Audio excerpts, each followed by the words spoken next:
Okay, let's get you all set up. All right, for the Sure monopod. What's going on, everybody? So today we're gonna be doing some tests, right? And I wanted to do this test with Aputure's new light, the Aputure 600C II Mark II, Aputure 600C Pro Mark II. Thanks to Aputure for sending this out to me. Also, we're testing this light out, and what we're gonna be doing with some diffusion sheets. We're also testing out Sony's new shutter angle feature on the FX3, and we're filming this in S-Gamut. We're filming this in S-Log 3 Rec 709 color profile, just so I'm not gonna do any manipulation to the colors or anything like that. Whatever you see at the camera is like what you get, so what you can expect. And this is a profile that you want to use. But I'm also curious to see like how this will work with other profiles, maybe like a S-Cinetone and Rec 709 tone. You know what I mean? Like I wonder how those two would look together. If you all are interested in seeing how those tests look, let me know, and I'll make sure, comment down below, and I'll make sure I get that video out for y'all. But right now, what I really wanted to do was see, there's like a huge difference when using unbleached muslin, right? And then like just your standard type of diffusion sheet. For those who don't know, man, unbleached muslin can kind of run you some dollars, right? Unbleached muslin, you can kind of go up like between 100, 300 bucks. I bought me some unbleached muslin fabric from Amazon. I think it's gonna do the job just fine.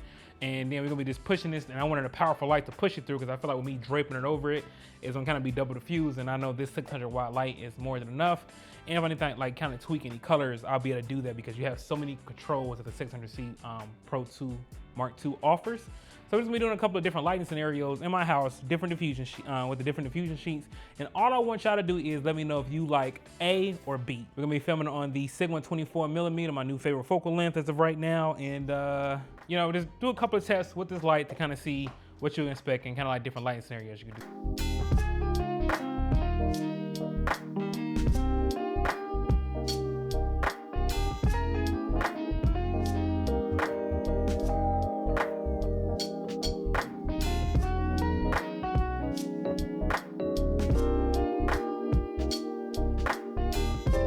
Now, one thing I love about using this Aputure 600C Mark II is the fact that you can dial in the colors however you need to. So like right now, I'm standing next to this big bright sheet, right? But if I wanted to warm this up, or actually just introduce a little color to it, just to kind of be creative, if you will, I can finally tune in whatever color I need to on this light and make the adjustments I need to get the right skin tones that I want, or the right color I need for the scene. So right now, that is definitely a plus by being able to use this Aputure light. And to me, the LCD screen is just so big and bright. It just makes the viewing experience and handling the control function of the light that much more pleasurable.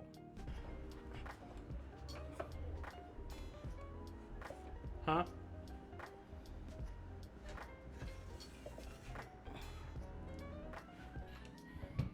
This looks pretty cool. I like this.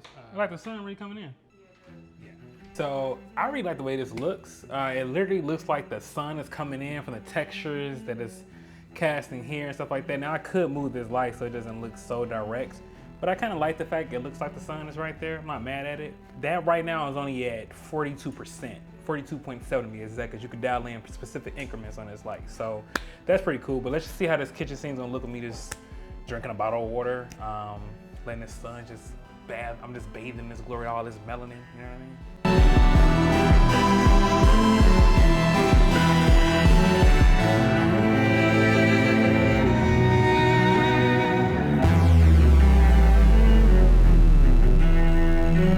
Now, I do feel this light is a little bit harsh, so let's try the diffusion sheet to see if I can kind of cut this just a little bit, see if it's gonna make a difference. But I do like the way it's coming in, because like you can't tell me this don't look like the sun right now out my window. Like that's crazy.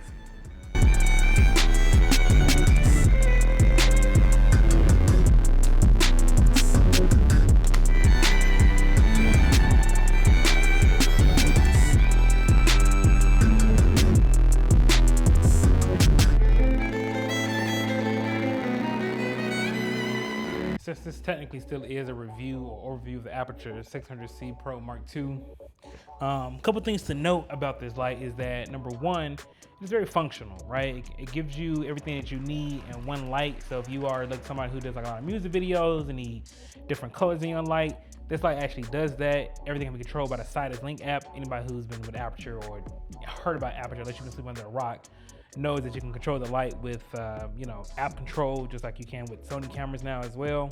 A couple of more noteworthy things to know about this light is that in comparison to the first generation of this light, it is 85% brighter. I don't know how they did that, but it is. It's also, you also now, like I mentioned earlier, you have stepless dimming. So you can go down to like as far as 0.1 increments on this light. And with the other one, just like 1%. So that would like, you know, you can really fine tune the brightness of this light. And in comparison to the other light, you know, the first generation, it is now IP54 weather resistant, which is a huge step up for somebody who needs to like use this light into the rain and stuff like that. Now, to be clear though, your cables and your ports, right? Like those are things that's weather covered or weather sealed and got gas and stuff like that on it. The actual ballast itself, if I had to guess, because it's V-mount and all that, I would not put that in the rain. But Aputure, if you know what I'm saying, if somebody know for sure, you can comment down below. I'm not gonna be the one to test that theory out. For what it's worth, I actually did just verify. It's actually just the lamp head that's IP54 weather resistant, but nonetheless, that's definitely still more than what it was in the previous generation. A couple of more other things I want to mention about this light before I forget is the fact that it actually tells you the exact time you have left when you're using V-mount batteries on it. So it will let you know if you have 29 minutes left with this capacity or whatever. Like when you raise the brightness, it'll let you know how much time you have left with these batteries. And from what I've noticed, at least with the two 270 watt-hour batteries that I have that are 14.8 volts, it can only use one. So if you are looking for this light to work off just one V-mount, I don't think that'd be the case. You definitely need two. This light also definitely has a plethora of effects that you can use. You can save in custom presets that you use on this light all the time. And again, the level of dialing in that you can do to get the lights to exactly how you need or exactly how you want it is just unmatched in my opinion. I can't think of another light that offers this much level of dialing in from another competitor or another brand. So if you all are like really, you all need a light to kind of like do it all and save presets and have, you know, different effects and dial in the specific color gels that you need, like whatever it is that you need when it comes to color or just accuracy, they got it. But with that being said, man, we have shot all of the scenes. Now, for me personally, this is what I've learned about, you know, just your standard unbleached muslin look with your standard like white diffusion sheet look.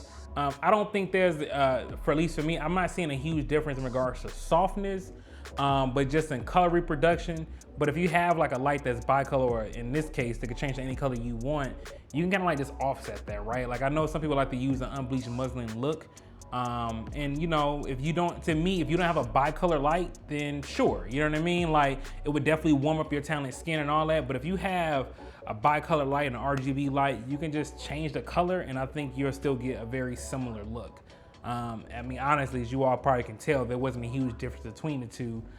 If I didn't like correct it. So I didn't correct a lot of stuff like in camera or even in post. With that being said, man, I hope y'all enjoyed this video. I definitely have more fun shooting video like this, right? Where it kind of like just put me in my creative zone, put me in the creative box, just kind of test this light out and kind of see what I can do. I really did enjoy using the Shure tripod. I mean, this monopod, it made things so much easier and I can trust leaving my camera unattended now, not totally unattended, but I can trust leaving my camera like unattended when using this monopod.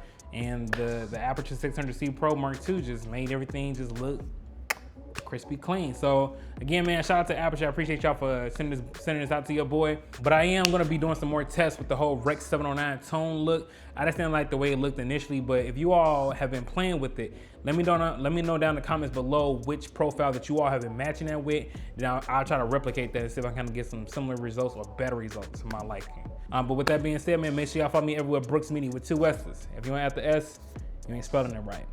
Deuces.